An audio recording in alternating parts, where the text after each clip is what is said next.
Well, hello, everyone. So I hope everyone's having a wonderful Monday. I'm Stephanie Givens, and I'll be your moderator for this session. So welcome to Project-Based Learning in a Virtual Environment. Your presenters today are Jasmine Johnson and Alex Chumbley.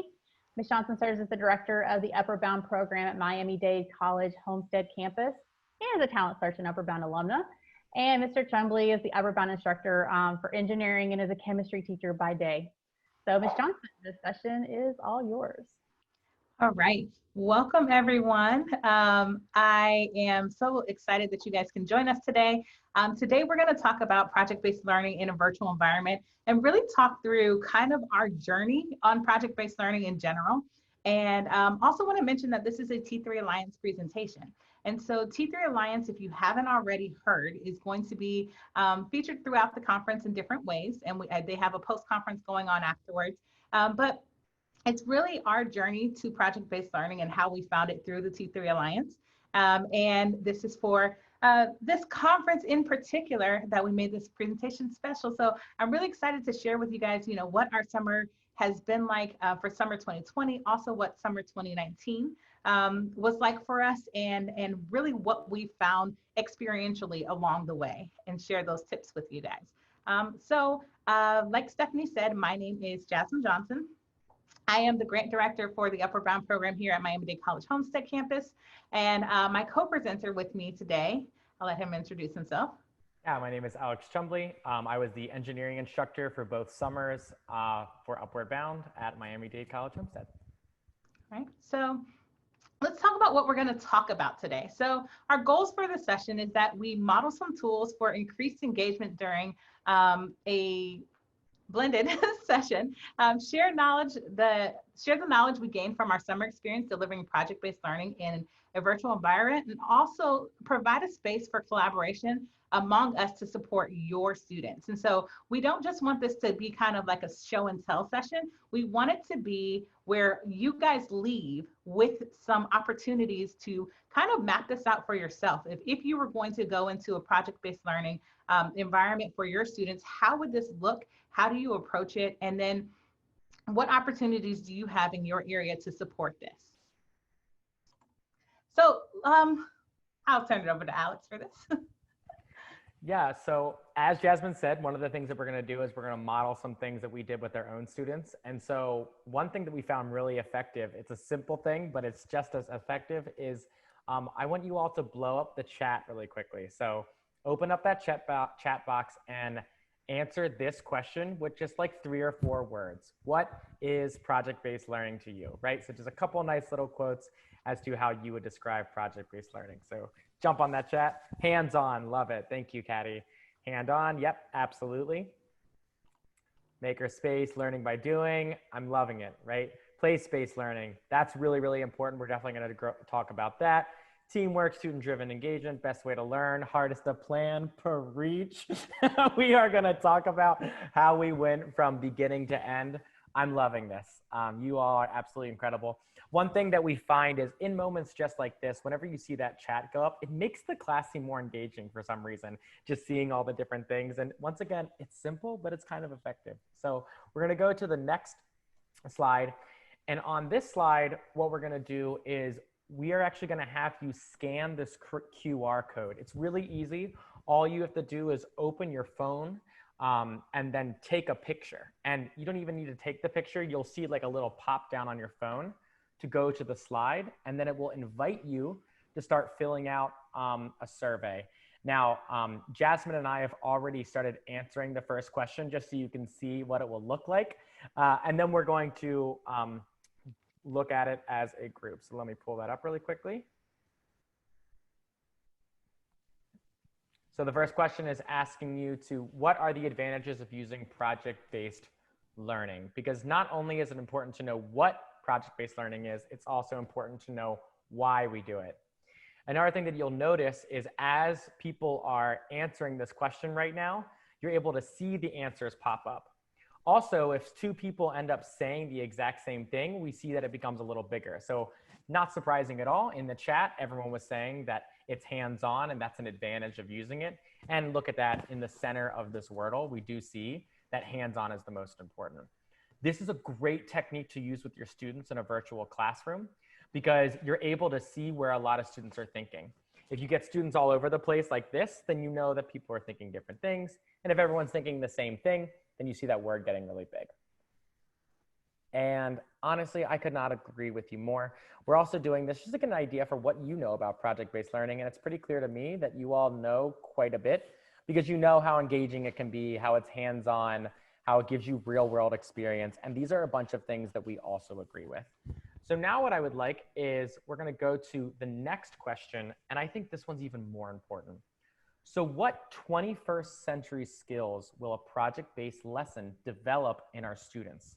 So we know that it's hands-on, but what outcomes will come from this for our students? And so I'm excited to see what you all think about this. So once again, answer with a couple words, and let's see what you think.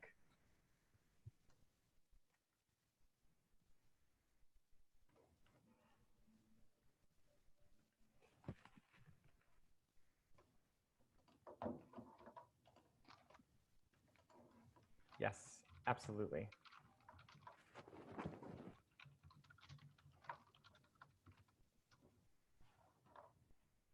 I'm loving this, right?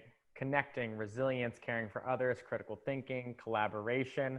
This is, listen, you are in the palm of our hands right now because we are talking about so many of these things in the second half of our presentation. So this is making me so excited. And I know that it's making Jasmine excited as well because it's so clear that you know this. And so really from this, we'll be able to streamline through some pieces about PBL and really get to the meat of the session, which is where you all get to think about how you can start addressing this in your own local context. So I'm going to stop sharing the Mentimeter and then Jasmine can jump back. And as she's doing that, please be aware, if you ever want any of these resources that we share, just shoot one of us a message in the chat and we'd be glad to share it with you because sharing is caring, right? So as Jasmine gets the PowerPoint back up, please let us know if you have any questions.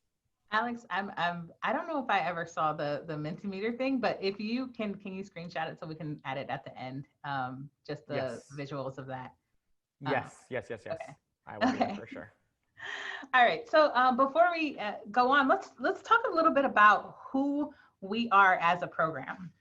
And so we talked about kind of like our goals for the session and why to do project-based learning, but let's talk about like who is our population. So we live on the very, very, very tip of South Florida. So we are in the Homestead community. We are part of Miami-Dade College. Miami-Dade College is actually the largest campus-based institution in the country. And so we have 8 campuses that serve a whole lot of students, and we are primarily a 2-year institution. So we're not a community college anymore because we do offer bachelor's degrees, but we are a very, very, very large institution that serves a lot of first-generation students, a lot of minority students. And so we have our program in particular serves 60 students from Homestead Senior High School. And you know, just so you know what the industries are in our area is agriculture and tourism. And so you think Miami, and you don't think about agriculture. We have a huge agriculture area in Homestead called the Redlands, and it's one of the largest agriculture areas in the country in terms of produce for tropical fruits and things like that. So it is a massive area. It kind of abuts the Everglades, and so it's kind of like forgotten that once you go, you know, a certain amount west, then you're just driving through either Everglades or farmland until you reach the other coast. And so there's lots of agriculture and tourism industries, but then you think about that and you think about how COVID has impacted this area and how where our students, parents, and families work. And how that can have impacted them. And then we're also a semi-urban area. So it's a little, you know, Homestead has a little downtown, but it's more like a suburban community to as compared to Miami, which is very, very much urban. And so some of our students have actually never been to Miami, which is it's 30 minutes north, but it can be that different. And so a couple pictures here, we have our Homestead campus and then also some of our girls in front of the White House with one of the trips that we've gone. And so I wanted to start off by talking about why we engage in project-based learning. And so one, how do we find this? And I'll get to what the slide content says in a minute, but we got a STEM supplement grant from the U.S. Department of Education. And that grant led me on pathways to say, hey, how can I spend this? And I know that, I know that other Upward Bound programs across the country receive the same supplement. And that's what led me to T3. That's how I found it. So I was looking for something that was an experience for our summer program for our student participants that was different from what they experienced in high school. I didn't want them to come to Upward Bound and feel like they're just continuing on with 6 more weeks of high school past past in the summertime, I wanted something that students looked forward to and placed value in. I wanted it to be an experience where it says not, hey, we have to go to Upward Bound, but hey, we get to go to Upward Bound. This is awesome. I can't wait to go. I wanted something that would teach them professionalism outside of a workshop, and some of the things we do, we're like, hey, we're going to do a Saturday session for the kids where it's all about professional development today, but that's a one quick 2-hour kind of thing. So that's what I was looking for, something different. I wanted to build, and this is important to me, build a love of learning in students.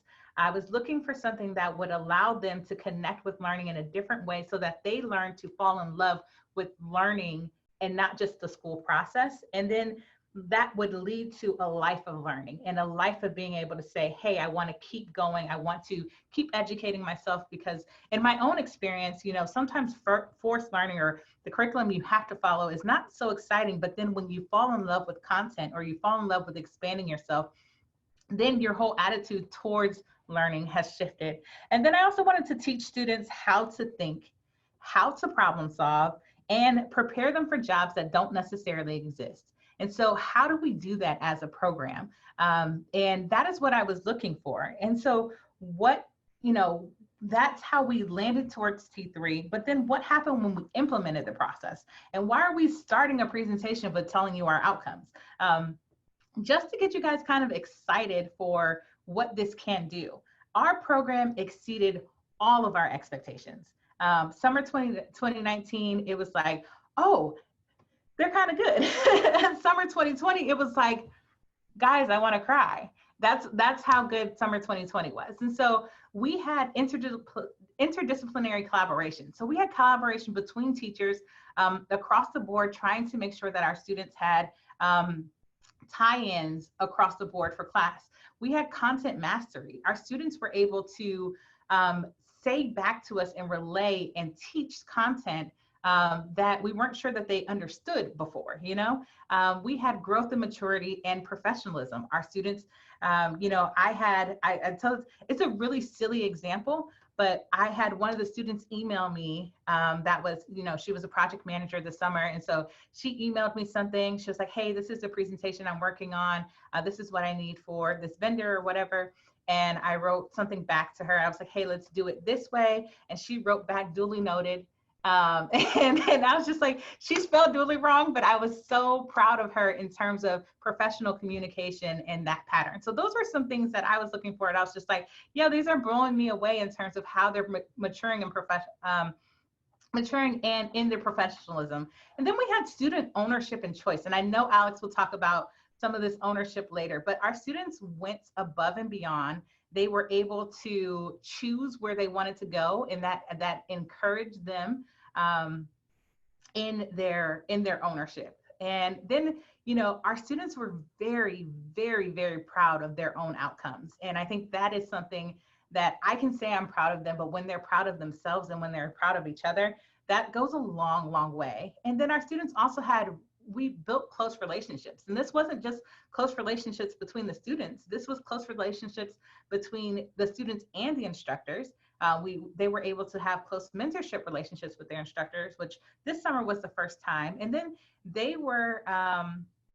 our instructors got close to each other too. So it was just a lot of cohesiveness in terms of of our program. And so that is kind of what we're starting with. We're saying that, hey, this exceeded our expectations. Now, how did we get here? So we have kind of determined that well, let me start over. So I talked to you about like what our expectations are, but how did we get here? So I mentioned a little bit about T3 Alliance before, but I had that $40,000 STEM supplement grant. And in that grant, I was like, okay, what am I going to do? My plan that I wrote for is not like working out the way I said it was going to, but I'm looking for something.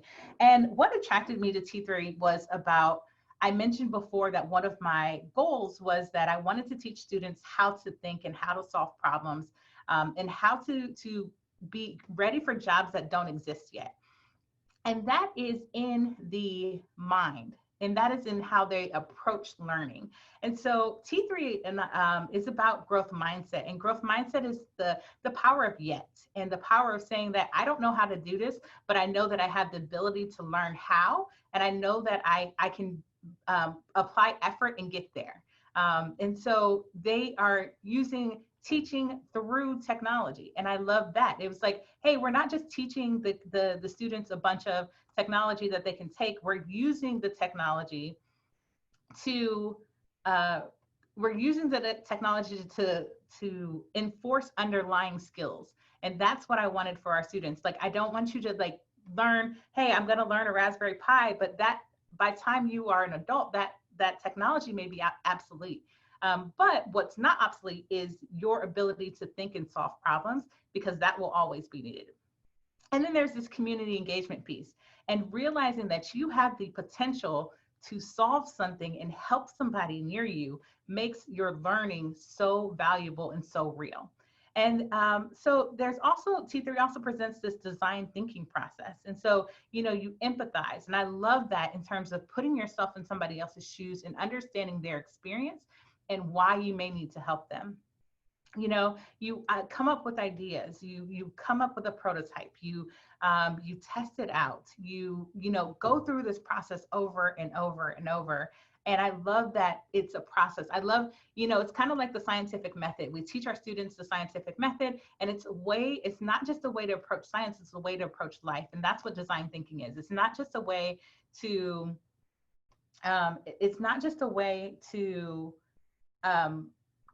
solve one problem. It's a way to solve lots of different problems. And so, hey, I can feel what somebody else is feeling. I can then think about, what is the actual problem? Can I define that problem? What are my ideas? Can I build a prototype? What's going to work? And then do I have the opportunity to test that out? And so that's what we like. So this is our project-based learning model. And so we have found that, project-based learning needs some supports in a lot of different ways. So we say that, hey, culture matters in a project-based learning. And this is what we're going to go through today. We need real world context for this to really work out. We need content knowledge for this to work out. And then we need some logistical things. We need real world logistics. And this is what we're going to go through today. We're going to walk through each of these pillars. So this is kind of like our summer 2019 example. And then, so we had some engineering projects down here. We had, students getting a symposium, that's Mr. Chumbley, with hair, and this side. and we had, parent participation. So this is part of the culture that we're talking about, summer 2019. And, this is a selfie station that the kids built, and that was for our guests. And then you can see down here, there's some students taking pictures. But summer 2019, we were able to do T3 for half of the class. And we found that, the pillars I mentioned are the pillars we needed for support for that class, but there was more. We wanted to expand what we did. And so for summer 2020, we were like, hey, summer 2019 had great success. We had good parent turnout. We had good student outcomes. I felt like I was fighting the students all the way until the end, but then at the end, they were like, this is awesome, and we did it. And we wanted to expand that to summer 2020. And so summer 2020, summer 2019, we had some feedback. And part of the feedback was, hey, our students really loved the experience. They felt really valued by their community partner. So we worked, and I'll talk about it later, but we worked with the National Weather Service to build rain gauges in the Homestead area. And they felt really valued by their community partner. They really felt like they were solving a community need. And that was something that they really liked. The parent engagement was really strong. The students were engaged from start to finish.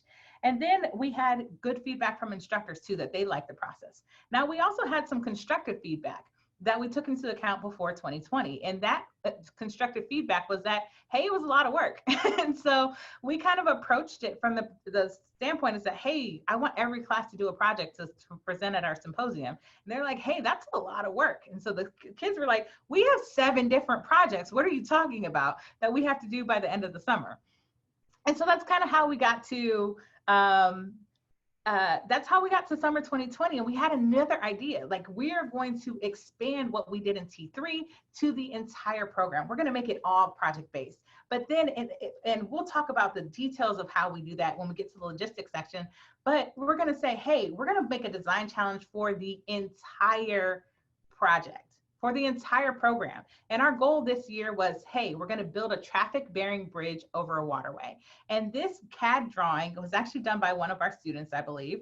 And it was part of the bridge supports that they did. And so that is that's how we approached 2020. And so, and then, you know, COVID. And so we had, then we're like, okay, we had our project-based learning plan and we knew the plan in November of last year. We knew that we were going to, hey, we're going to do engineering. This is a design challenge we're going to approach. We have a plan and we're going to put this plan into place early so that we know what we're doing next summer and we can get everything in place.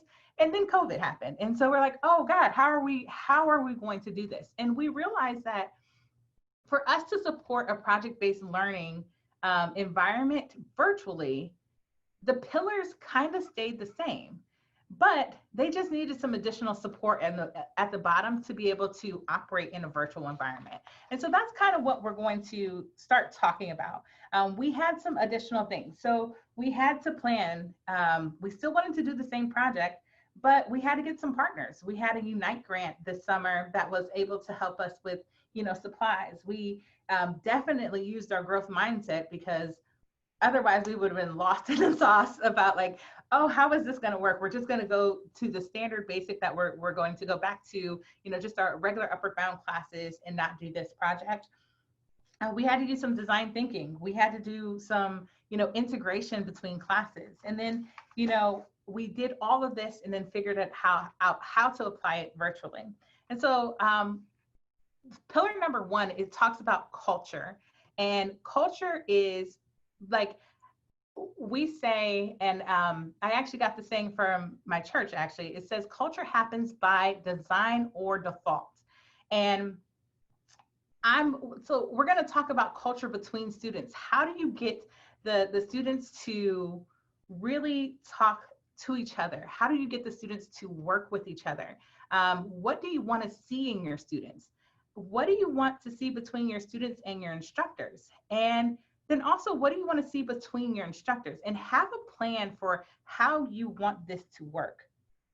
Okay, how do you build a culture, and then how do you build one virtually? Because you know we're all in Zoom. How does this work? So we know that culture happens by design and default. And I'll take you on a story time. Okay, our program is actually relatively new. We're a new upward bound program. We're in our first cycle, so we're now in year 4, but we just finished our 3rd summer. And so New York to now, New York was summer trip number 1, and I took all the students I could to New York. And what I'll tell you about summer 1 versus summer 3 is that we had significant disciplinary issues for summer 1. And, you know, I think part of it was my own mindset and my own, like, hey, you need to obey, you need to, you know, stay in line, that kind of thing, and like my approach to how they stepped out of line. But then also, you know, and how the teenagers responded. But I'll tell you, we got to New York and we had a fabulous trip. I mean, like we had a nice hotel. They did lots of different activities. We did things that the chaperones were like, I've been in New York and I've never done any of this stuff. And so the chaperones were like, this is the nicest trip I've ever been on. And the kids are like, I'm complaining because I need to walk on the sidewalk and not in the middle of the street. I'm like, it's New York. What are you talking about? So, sorry. So these are the things that were going on and the level of disrespect. And I had to come back and I was like, I will never take a group of students on a trip again and this be our response. That summer, I made every single parent meet me in the parking lot before their kids were dismissed. And I just remember that the thought process, I never want to be here again. I never want to be here. I want to make sure that, I'm providing opportunities for our students, but I want to be able to trust them. I want to be, I don't want contention to be our relationship. I want trust and us to be able to expand and grow together. And so we had to talk about and start thinking about culture. And so we developed some necessary non-negotiables and deliberate decisions. And again, I got this content from my church because they were talking about, hey, how are we building culture? And theirs was stand and it has STAND, but I just took the N and the D. And I was like, this is how I can start changing my relationship to the students and how I address them and come from a positive versus a negative and setting expectations and letting them know why I have expectations for them and then holding them accountable to those expectations, but in a positive way. And so we came up as a program with some necessary non-negotiables. Non-negotiable, we're academics first. Trio is family, and that is who we are.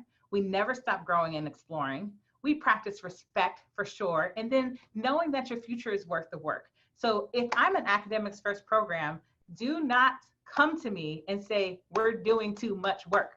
Like, that's not it. So, coming in that we're academics first. That's all we are. That is our number one priority. We do other stuff together, but we're academics first. So I don't want that kind of feedback from you. I was like, because my response is going to be, we're an academic program. And so that's going to be the response. And so our deliberate decisions for the students was like, hey, be engaged, bring the energy, be positive, practice personal responsibility, and then make a choice to be here. No wishy-washy. Are you in or are you out? Okay. And so these were our decisions. And so, hey, if you're going to be a part of this program, it's okay. I'm not going to chase you, but if you're in, say that this is what we're going to do. Okay. And so as far as culture goes,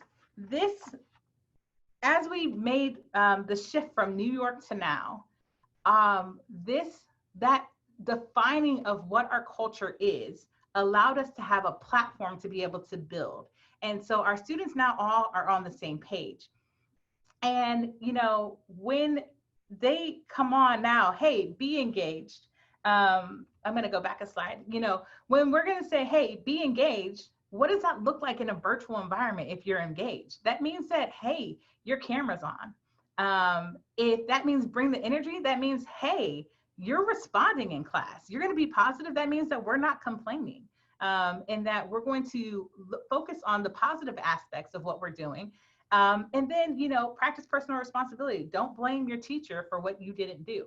And, find your part and do those. So those types of things help shift our expectations. And that allowed us to focus on something different. And now, Roger, you asked the question, did the students have a voice in these? They did and they didn't. So at the very beginning of the program, they had given me papers with their expectations and how they wanted to operate on them. Now, when I made this list of necessary negotiables and deliberate decisions, I went back and referenced what they said at the very beginning, but this is a year later. And so, no, I didn't ask them, specifically what this is. This was, me shaping what I want our culture to be. So major takeaway from the culture section. One is, start early, design your culture, have an idea of what you want to see and how you want interactions to go. turn the cameras on. For us, that was what engagement looked like. And we'll talk about resources for why we turn the cameras on a little later, but then engage your team. So this culture shift was not just for the students. This was for the staff too. This is for, hey, these are our expectations for students across the board. And so, hey, you're not going to get into Mr. Chumbley's class and he's telling you to do something else. And then, Mr. Richardson's classes, he's telling you to do something else. This is across the board. We are going to execute this across the board. And I know it sounds like, hey, we're talking about project-based learning, but why are we talking about culture? And it's because culture shifted and made us able to build a project-based learning and to trust in that way. And then frame your expectations in the positive. So I have a little bit of an activity for you guys that Alex is going to throw a sheet in the chat for you guys. And let's talk culture. This is where you guys get the opportunity to kind of do a little interaction. Vision. This handout over here is what you are getting in just a second. And there it is. So you guys can all open this document and then fill it in your own examples. But vision, what would you like to see in your program? What is your ideal culture for how you want it to feel when you're with your students? And then assets and resources. What do you have that already have to work with? What is strong in your culture? Hey, our students are really engaged in this way. Hey, my staff we're all on the same page. Hey, we already have great sayings and say, hey, we're the 80s Lakers, or, or whatever. That was one that was used with me a while back. But then also, where are your areas of opportunity? Where can you build? What do you need to build? And so what aspects of your culture do you want to strengthen? And so that is what we're going to do. I'm going to give you guys 5 minutes. Alex, is that okay? 5 minutes. And start thinking about this. So we can this is a great time for us to answer questions about culture while you guys are doing that. And then also if you have any great ideas, throw them in the chat or unmute yourself. So we have 5 minutes starting now.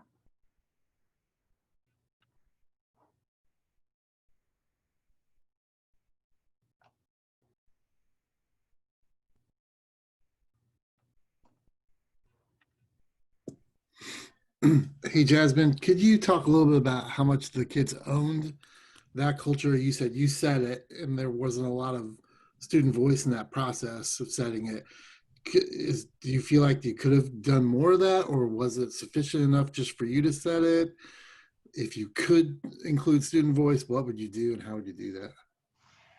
I think that is a great point. I think I would,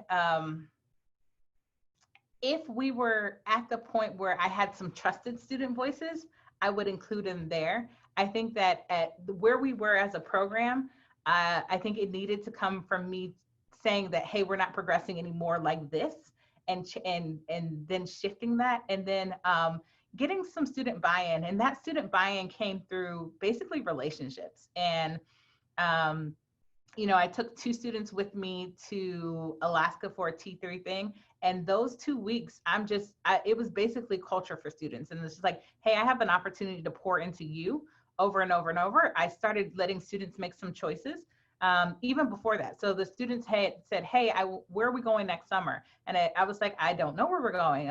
They were like, well, and we were on a bus and we were talking, and they're like, I was like, hey, if you come up with ideas, I will entertain your ideas. And so they, just me being open to a different relationship with them, where I'm not just an authority figure, but I'm also a partner, and that I'm also willing to listen. I think that helps shift and get some buy-in from the students. And then I also think that, me being very, very resolute in saying that I am not experiencing this again. And we will not have a program like this again. And so I think those are some things that shifted. And again, as an Upward Bound program, we're working through both the academic year and the summer.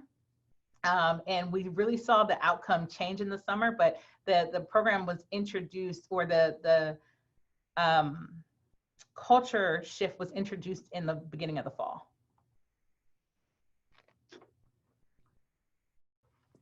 Thank you for answering my question. No worries. one thing I'll echo, just because Jasmine is too humble. She is incredible at developing meaningful relationships with students. She is someone that they deeply respect because she's very consistent, but she makes it incredibly clear that she's consistent because she cares so much about their future selves. And so I think one thing that I want to emphasize, she said it, but just to reiterate, every single kid in this program, all 60 of them, feel like they can trust her because they know that she has their best interests at heart. And so I feel like, you know, always, right, more student voice is always better, and we all agree with that. But one thing that she really has a strength in is letting the kids know that she cares. And now that she uses those touchstone phrases that she came up with, be engaged, academics first, whenever a problem comes up, she just mentions those things again, and the kids embody it. And so that's one thing that I want to tie in, because it's a year-round thing with a lot of care and a lot of hours, and that's how she got to that point. So just wanted to iterate that.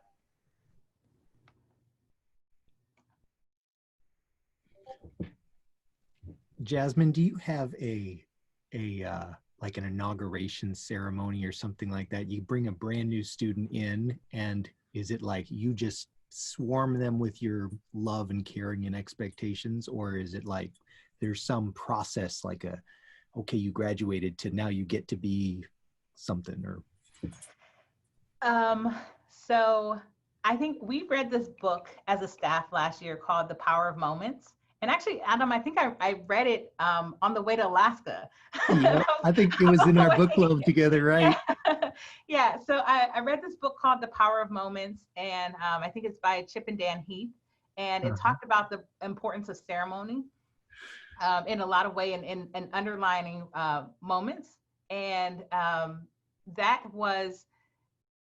that's something that we do, not when students come in. We do have a new student orientation for students, and this is where we get to outline. So these things we talk about every year now. So we talk about them at every year our fall orientation, and now every year our new student orientation. So any new student orientation, we're talking about these items, so they get that. But I also, I let students get to know me, and it's through consistency that I think that they see some of these items. And I've told them before that, you know, I have really high expectations for you, and I'm not going to hide those. But the high expectation is also tied to really high hopes for what your future is going to be.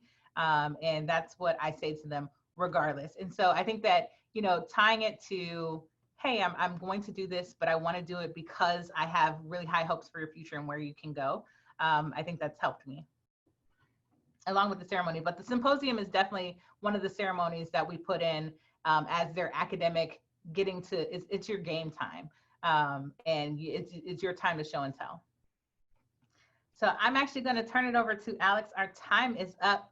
When we get to the end and logistics, we'll go ahead and share. You guys will get the chance to share out your whole plan if you guys put some things down. Great. So the next two pillars that we talked about were content and context. And this is why the word cloud that you all developed made me so excited, because you've talked about so many of the themes that we're going to be talking about in this section. And one thing that I would like to iterate really quickly is that there isn't a set order. Okay, so in 2019, we started with content. So we were like, these are the courses that we're teaching, and then the project came from those courses. Then in 2020, as Jasmine told you, we started with our project idea in November. And then we filled the content to meet that context, which was the project.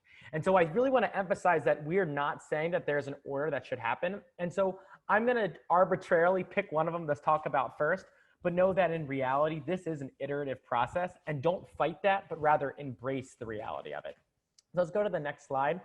For your real world context, there are 3 things that you all already know. So I'm going to fly through this.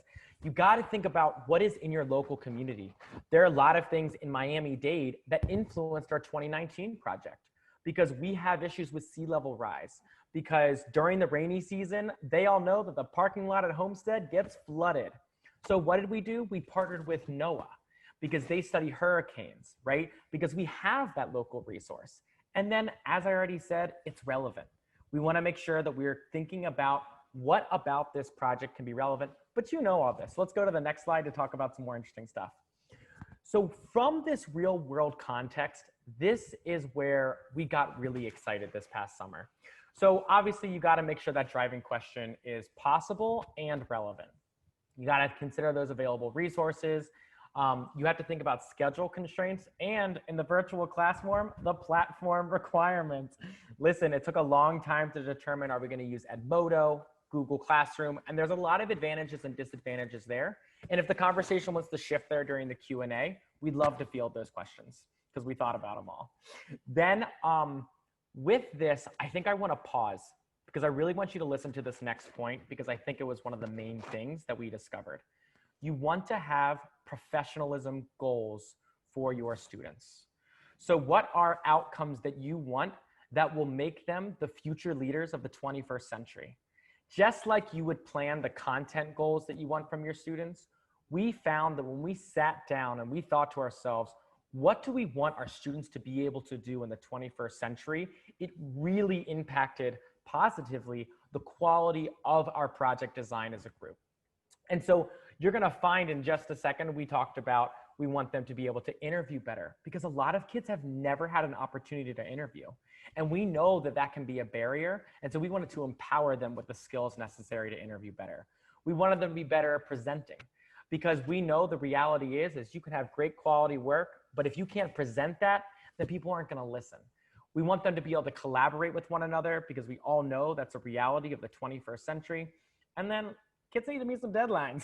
So we wanted to make sure that we purposely planned to teach them these skills. And so I'm not going to talk about all of these. Oh, great. Someone's asking about the interview. So let's go to that next slide. You are killing me today. You are asking the questions in the palm of my hand. All right. So this actually is our rubric for our interview. And so what we did is we had the students interview for different departments. And we're going to talk about those departments for a while. But all you need to know now is we had several different departments and we actually had them interview for it. And so some of the things that we included in this rubric is that the student had to think about their appearance. They had to think about the language that they use. It had to be professional. And they also had to make sure that their answers were of high quality. And so we found that when we actually had them interview to get into the departments, which I'm going to describe in just a second, we were actually facilitating this skill that we know they're going to use. And that made it even more relevant and an unanticipated outcome. It made them more proud because they got into that department, right? We didn't assign it to them. They got into it because they were qualified because they successfully interviewed for it. And it's something that we didn't expect, but it's something we are not going to get rid of in future summers. So let's go to that next slide so that we can talk a little bit about the roles. I'm going to do a very brief overview right now so that you can see what they're like, and then we're going to go in more details after I talk about the content. We created 6 departments, each led by a different teacher. As Jasmine was saying earlier, what was really cool about this is you ended up having incredible mentorship. So each teacher had only 5 students or 6 students for 2 weeks because it was divided evenly among us and you really refined those students' skills.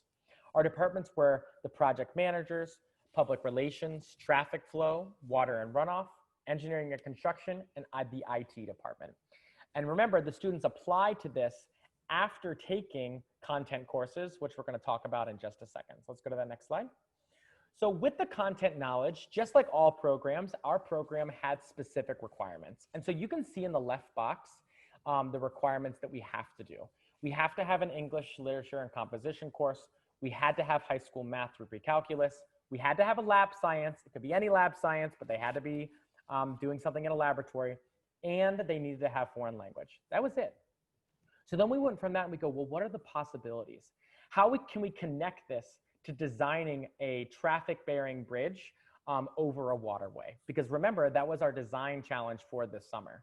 So we came up with the following content that we wanted to teach our students through this project. So communicating through business, One of the things that I was leading was teaching the students to use a design software called AutoCAD. This is something that actual engineers will use. And so we actually had the students design the bridge using the same software that professionals use. We had them do environmental science for the lab science. For the math, we were able to differentiate instruction, starting at the students who just got through algebra, doing systems of equations, and then building up through using trigonometric functions with our pre-calculus students. And so we were able to have a project that taught all these different content skills through differentiated instruction. Then with language and culture, we made use of Duolingo, which, listen, in the virtual environment, that saved our life. For business management, we had students talk about basically how they're able to manage different projects by using something called Kanban Flow, which we're going to talk about in a second. And then lastly, we had the IT department, which focused on research skills and how to present using online softwares, starting as simple from PowerPoint, ranging all the way up to embedding videos for a webinar, which is where we ended up at the symposium. So now let's talk a little bit more about those roles, which is the exciting part. So the project managers, their job was to actually coordinate among all the different groups. So all our groups were doing projects at the exact same time. And we didn't have to schedule it, the kids did. And that empowered them. And what it also did is it gave them the opportunity to develop their interpersonal skills. So see here, we're able to teach them content of business management while at the same time teaching those professional skills. So with the next role, we had our traffic department. Oh no, sorry, public relations, my bad. For public relations, they had two major roles. The first role was to develop a logo, and this just shows how they embodied that growth mindset in the design process. They went from this sketch on the left to the one on the right, and then finally on the next slide, what you're gonna see is the actual digital design. This wasn't something that we made, our students made this in order to advertise the development of the bridge to the local community. And then if you go to the next slide, I'm looking at time, so I don't know if we can play the video, but I do wanna tell you, unless you think we should we, Jasmine, or no? Yeah, okay, Jasmine wants to play the video, so she's gonna play the video for you. It's only a minute long, it's great. Yeah, you need to go back and then, yeah, click on it. Water has been our greatest ally and at times a difficult foe, but the ability to cross that water by bridge could literally be the difference between life and death. Tourists flock to visit and locals depend on great bridges, from the 3,000-year-old Caravan Bridge to the London Bridge and Brooklyn Bridge. Our 7-mile bridge was just as innovative and celebrated. But time took its toll, and now we must tear down in order to rebuild.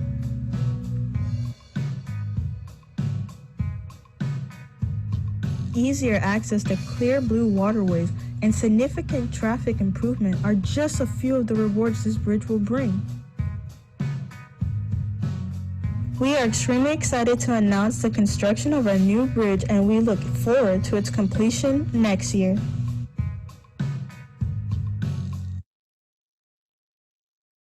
You're right, Jasmine. I totally should have played that. So they made that. That was their idea. We didn't even ask them to make a video. And I think that's one thing that I want you to get from this, that when we empower them, they far exceed our expectations.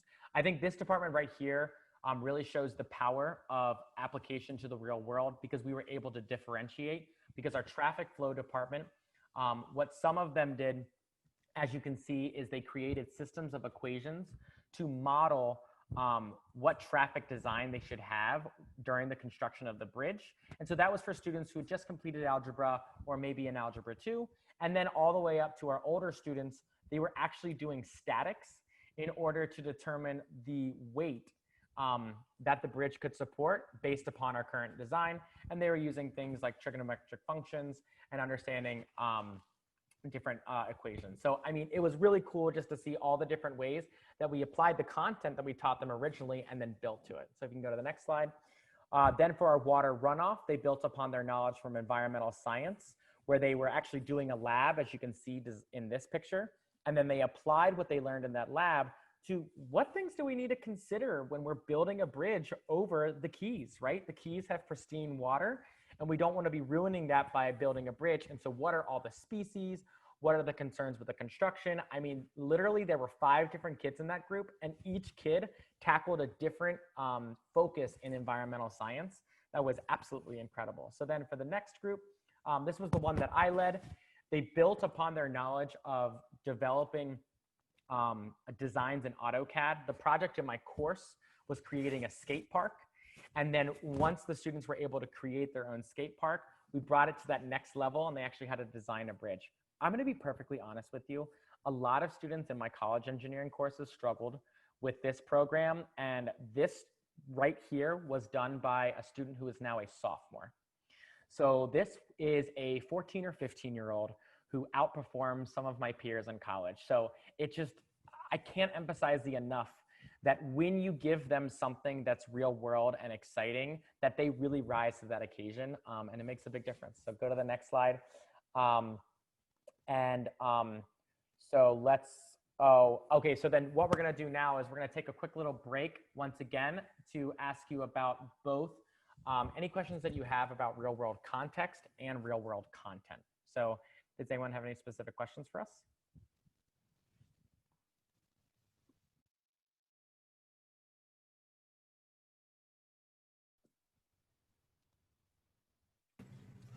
Hey, I do have a question about what kind of a time commitment were the students giving every day to their specific departments towards the project?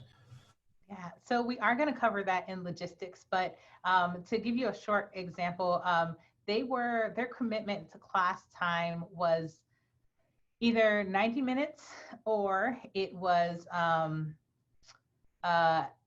2 hours and a half. That was either or, depending on what day of class that they were on and how many classes. And especially for like in our day-to-day Monday through Friday in a summer program, we're here all day. In the virtual environment, we didn't want to be online every day. We didn't want them to be online all the time, and so we mixed synchronous and asynchronous. And they only had face-to-face instruction. I think the first class was an hour and a half, maybe it was 90. I don't know. I can't remember what the, so that depending on the day in the class that they went to, but they only had a max 2 classes a day.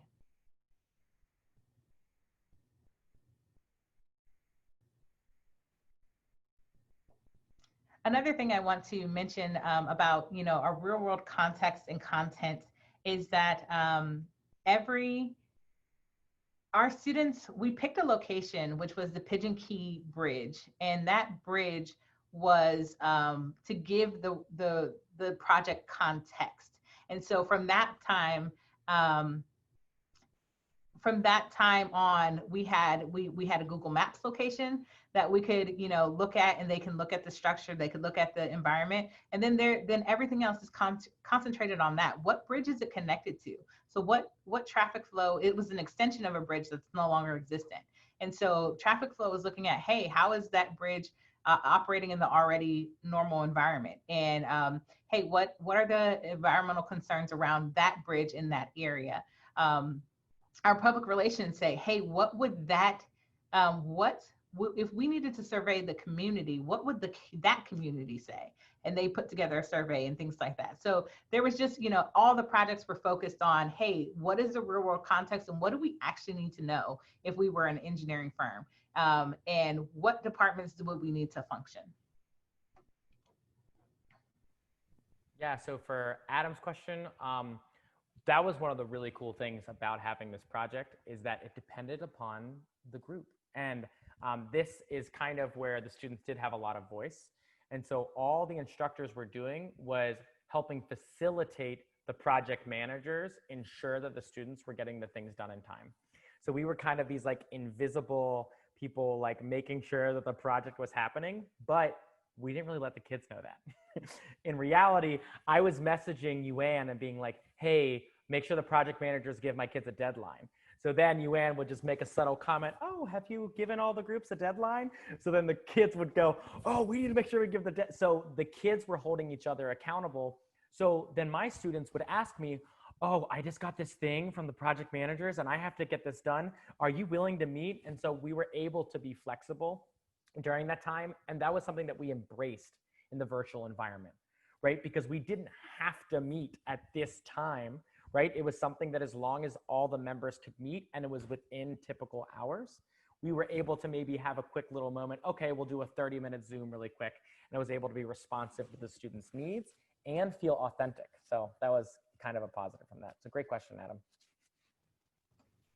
I will mention that the only time that they weren't monitoring attendance was during that 2-week project period. Other than that, then yes, they did have to, they had to turn in attendance every day. So.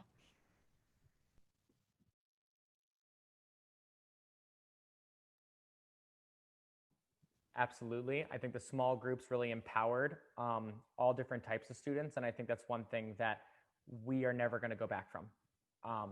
Having these small groups for the last 2 weeks really, really, really helped us support all different types of students, because when you have a group of 5, everyone has to talk. And then you can have a very meaningful relationship and conversation with the over talkative students and go, hey, do you notice how you're taking a little bit more space than your other 2 peers? And because there's only 2 other people, it's more of a personal thing. It's like, oh, I'm taking space from this other person, as opposed to I'm talking because no one else is. Do you see what I'm saying? So it's something that I think really helped. Now, obviously, we have strategies that do help students who have anxiety and are students who are a little bit more talkative during the regular planning portion, but the small groups really facilitated in other ways. I'm looking at the time and I know that Jasmine needs to get to her last part. No. I was, only reason I switched is because Adam, you asked about talking to students. I have one example is that one of our students put in at the end of our symposium, instead of doing, before we did participation awards for everybody and then academic awards, this year we did quotes from students at the beginning of our symposium. And one of the students said in her quote that I was really nervous for my interview, even though I knew everybody, but this whole process helped me come out of my shell. And it's the roles made sure that you had to contribute something. Everybody had an individual part to play in there. You couldn't just sweep it under the rug. Like the group was so small and there was so much work that needed to be done to be able to turn out your product at the end of 2 weeks. And it wasn't really 2 weeks. It was really like a week and a half, because then we had symposium rehearsal on Wednesday. You had to finalize on Thursday, and then our symposium was on Friday, and they had only been in there for a week. So I'm about to talk about some of the logistics. So we have, so logistics is a huge piece to supporting this in a virtual environment. And I put the devil is in the details because it's a popular saying that most people know, but details can trip you up for sure. And so we had, you have to talk about the scheduling details. You have to do equipment and supplies. Platforms and partnerships are all things you need to think about and pre-plan going into the summer to be able to support this environment. And so, Stephanie, you asked about teacher training and planning. So on our scheduling thing, one of the things I put on there is that we had weekly staff collaboration meetings. Now, when we were planning out the program in the summer, we knew kind of what our design challenge was going to be in November, but I also kind of knew who my team was going to be in November. And I had a plan based on the team that I had. And so I have, the instructor group that I've been blessed with, and they are literally the strongest part of the program. And being able to have this group, makes it so easy to plan and coordinate with. I know that Alex had a background in engineering, so I could ask him to teach an engineering course. I know that Yuen, who was our project manager's lead and our business management, I know she has a business background and she teaches business for college. I know Dr. Richardson is a professor here. I know, our math teacher has an engineering background. And so I could incorporate those things in terms of my team. And I know that, who else is on the team? We had an IT person that taught here at the college. And then, I have a science teacher, her name's Katie. She's fantastic. And she literally teaches anything I throw at her. And so, last summer was a different science. This summer's a different science. I think the summer before that, it was a different science. And every single summer I throw something different at her and say, hey, can you do this? And, that is kind of how we got. So here's the schedule of what we did Monday through Friday. So our students had class from 9 to 10:30 10:30 every day, Monday through Friday. And this is virtual, and so they were in live instruction during this time. They had a 30-minute break, and then on Tuesday, Wednesday, Thursday, they had something else. So on Tuesday, Thursday, they either had business management or computer technology. And our students, this summer, we did 3 2-week rotations. I can count with fingers, not really. So we did 3 2-week rotations. And so students either started in rotation A or rotation B, and they did 2 weeks intensive for these classes, and then they switched. And language and culture was on Fridays, but it was only offered on Fridays. So it was offered, the 4 weeks that they were there. And so they either took, Monday, Wednesday took business composition, Tuesday, Thursday took engineering, and then Tuesday, Thursday, they may have taken business management as well. Our goal was that they were done by noon in terms of live instruction, just because the virtual environment is hard to navigate. In terms of like, hey, they may have siblings at home, they may need to go to work.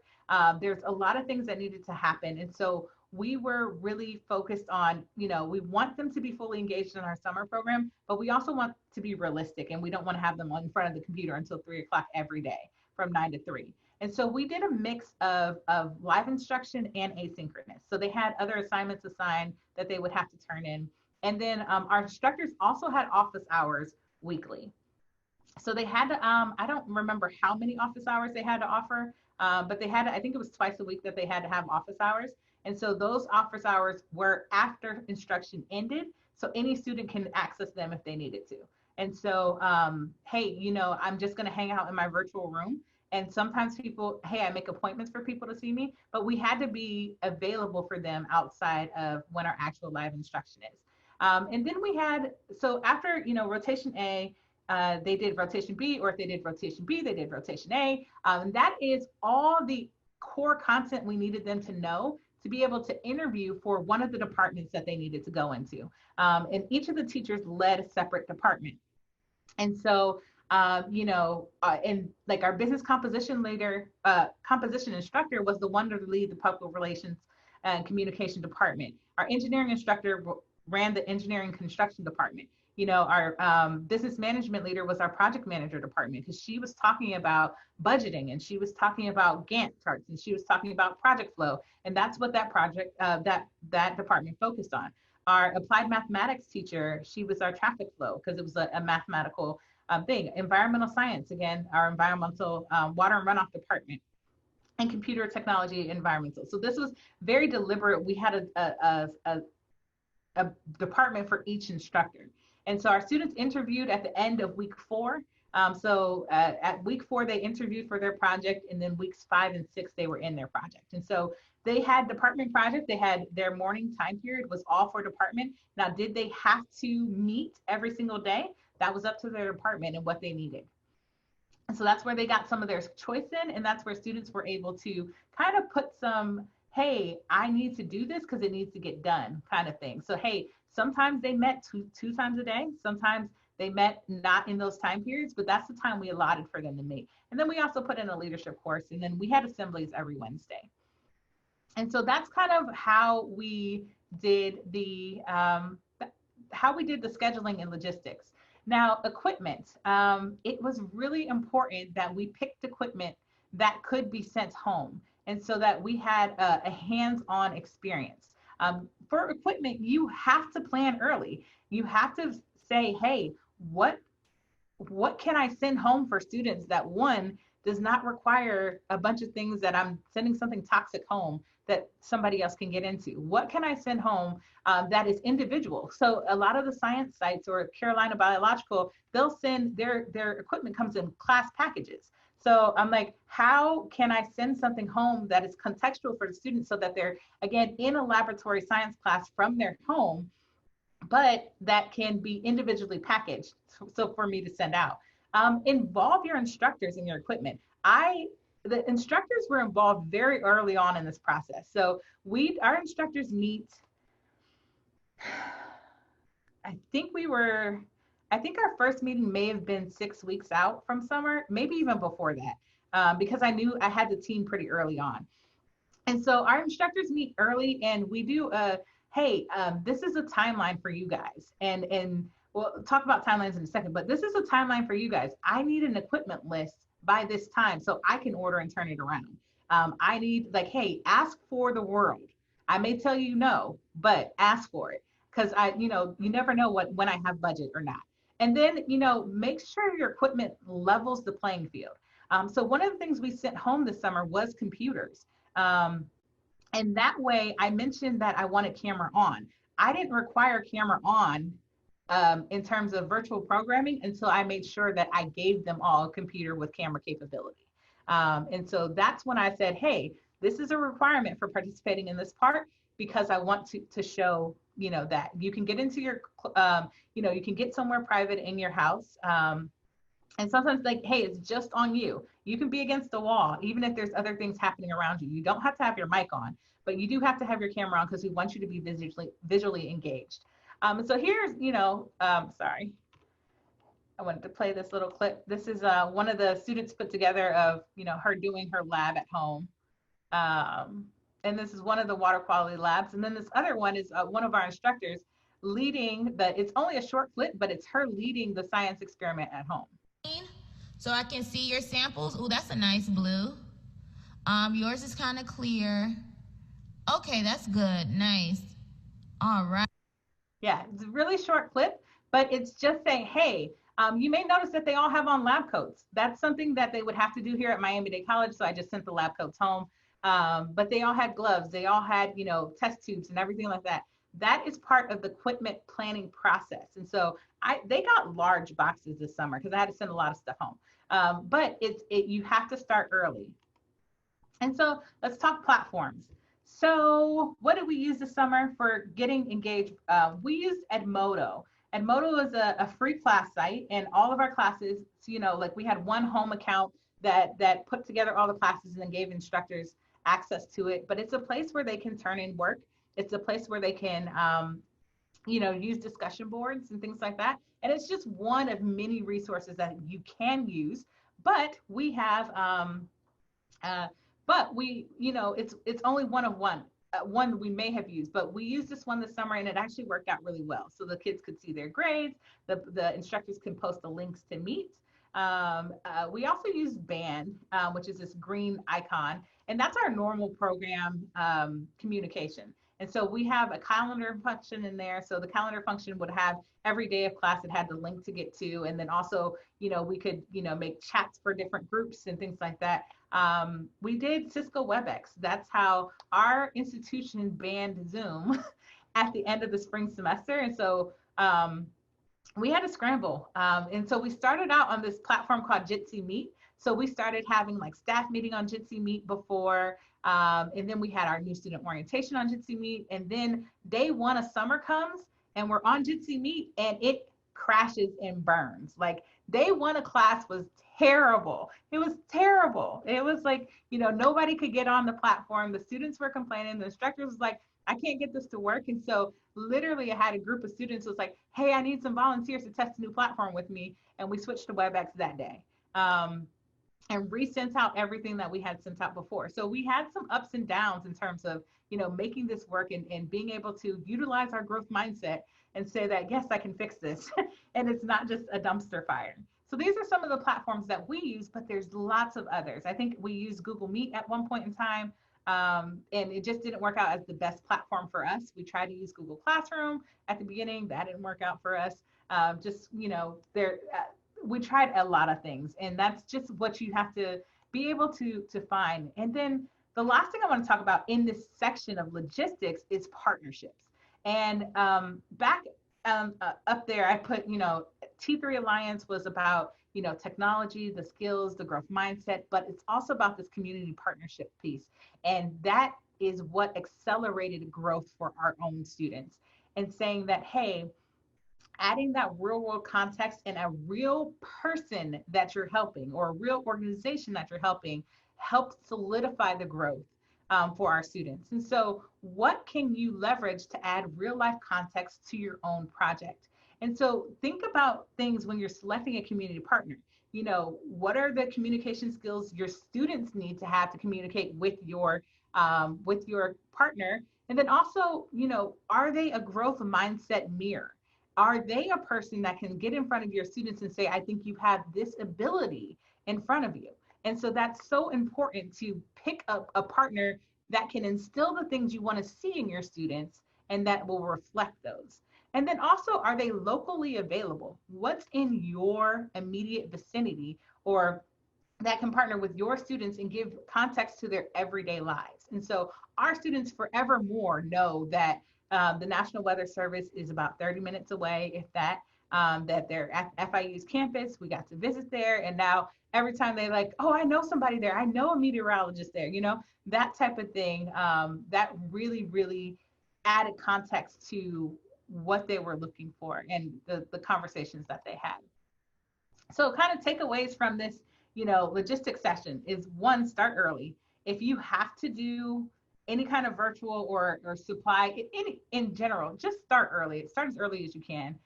Shipping takes time and energy. If you are shipping to students, it takes a whole lot of time and a whole lot of energy and a whole lot of addresses. And money. So just know that. And then, which community partner you select matters. If you get a community partner that is not engaged with your students or that does not reflect what you want to see from students, that can actually hinder your project versus help it. And so those are some of the things that we had, talk. So let's talk about logistics, and we have a couple minutes. What resources and partnerships can you leverage in your community? Just start thinking about that. You still have this handout that you can take with you. Yes. You have this resource that you can take with you. And then, think about timelines. What is realistic for your students to accomplish in the amount of time that you have? And then also, what deadlines do you need to put in place for this to work? So I had deadlines for instructors for, hey, your syllabus is due here, your equipment list is due here, and this is from an administrative time. This is your syllabus is due, your equipment list is due, round 2 of this is due, grades are due. You have to be here. And hey, I need full participation in these interviews, and we need to have a panel for students. So I need to make sure that I tell the instructors, I expect you here, here, and here, and then also have those deadlines for students as well. I think that concludes our program or what we had designed to talk to you about. And this is our information again, both mine and Alex's emails, if you want to jot those down. Alex just shared the presentation in the chat. And then also, if you guys have any questions or any ideas about your own, we can hang here for a sec and chat. Any questions? Feedback, observations? Hey, Jasmine, I think you guys rock. And I think that I'm so glad your video is recorded here, because you're going up against the time when the Nick Hansen was probably teaching everybody to do Eskimo Olympic stuff. And, but we should all be watching this, because what you're doing with getting students engaged in their community is really exciting. I think that those kids will later on go to college and say, man, this helped me feel like I had the efficacy to get there. Yeah. I guess one thing I didn't share was, my feedback from summer 2020. What happened at Symposium 2020? So we go through this huge process with our students, and then we get to their symposium, and their symposium, they crushed it. Like, I can't even, honestly, it was hard to keep it together because the tears were they were there. And one of the things that we invite guests from the college to come in. We had a community partner, the Unite program this summer, and they had people there, and the students got up and they did their presentations, and they were like, I made a couple adjustments when we went through practices. I was like, hey, make sure you hand off the presentation to the next person. And they said, hey, next up is this person. And yes, we did record the symposium. It was awesome. And so, yes, they did an amazing job. We gave them feedback about speech and diction and all those things, and they put those professionalism. But the thing I'm most excited about is the chat. They encouraged each other constantly during the presentation in the chat. And the chat made an impact on every single person who was in there that was a guest. they were smiling. They were like, this is awesome. They got into it. And that's the comment that comes back repeatedly. It was like, hey, your students were really encouraging each other. They were really involved in the chat. And that was what came up over and over and over again. And I printed out the chat. It was 74 pages of constant encouragement that they gave to each other throughout our symposium. Okay, well, that's a wonderful note to end on today. Thank you so much, Jasmine. Thank you so much, Alex. And so I put it in the chat, but just as a reminder, there's only going to be one overall evaluation sent out at the end of conference. So if you really enjoyed this session today, make sure to make a note and give it buku stars or however the evaluation rating is going to be. I hope you guys enjoy the rest of your day and have a wonderful conference. Thank you. Take care. Thank you.